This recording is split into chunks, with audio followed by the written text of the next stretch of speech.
দোয়া চাওয়াও সুন্নাহ, দোয়া করাও সুন্নাহ। বুঝতে পেরেছেন? দোয়া নিজের জন্যও করবেন, অন্যের জন্যও করবেন। রাজি আছেন তো?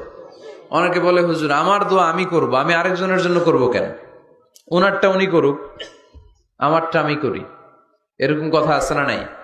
না, অন্যের জন্য দোয়া করবেন, এতে লাভ আছে। আপনি যখন কারোর জন্য দোয়া করেন, ফেরেশতারা আল্লাহর কাছে দোয়া করতে থাকে, আল্লাহ যেই দোয়া সে তার ভাইয়ের জন্য করলো, আগে দোয়াটা তার নিজের জন্য কবুল করে দাও। মা মিন মুসলিম ইয়াদউ লিআখিহিল মুসলিম বিযাহরিল গায়ব ইল্লা ক্বালাল মালাক ওয়ালাকা বিমিসলিন। ফেরেশতারা বলে ওয়ালাকা বিমিসলিন, আপনি দোয়া করলেন, আল্লাহ আমার এই ভাইটার টাকা পয়সা নাই, তুমি তারে ধনী বানায় দাও। ফেরেশতারা তখন বলে ওয়ালাকা বিমিসলিন, মানে আল্লাহ যিনি দোয়া করতেছে আগে তারে ধনী বানিয়ে দাও। সুবহানাল্লাহ কইতে পারলেন না? আরো জোরে বলেন সুবহানাল্লাহ। একখানা ডর করি কও বাজি সুবহানাল্লাহ।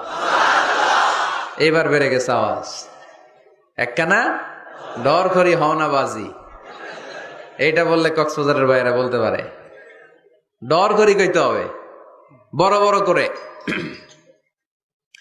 আপনার ভাই অসুস্থ, আপনি দোয়া করলেন, আল্লাহ আমার ভাইটা অসুস্থ, তারে তুমি সুস্থ করে দাও। ফেরেশতারা বলে ওয়ালাকা বিমিসলিন, মানে আল্লাহ যিনি দোয়া করতেছে তার কোনো রোগ বালাই থাকলে আগে তারে সুস্থ করে দাও।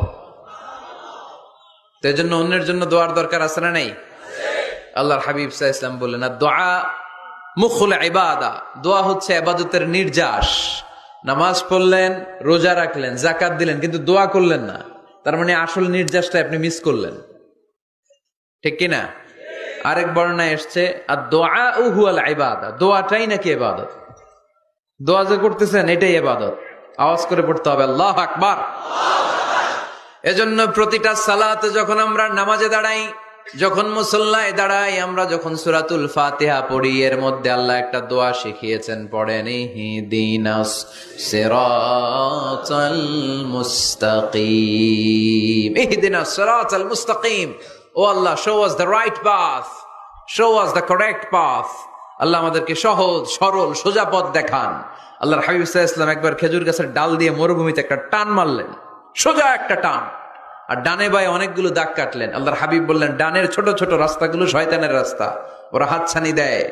আসো নাচের অনুষ্ঠানে আসো, গানের অনুষ্ঠানে আসো, মদের আড্ডাখানায় আসো, জুয়া খেলাতে আসো, ওইদিকে যাওয়া যাবে না। মুমিনের রাস্তাটা সোজা, এটা সিরাতুল মুস্তাকিম। এই রাস্তায় যদি একবার উঠে যান, ডানে বায়ে কোনো মোড় নাই, খালি চলবে, খালি চলবে, ইউটার্ন নাই, কোনো চৌমুহনী নাই। এই রাস্তা শুরু হয়েছে দুনিয়াতে, এই রাস্তার শেষ মাথা ঢুকে গিয়েছে জান্নাতে।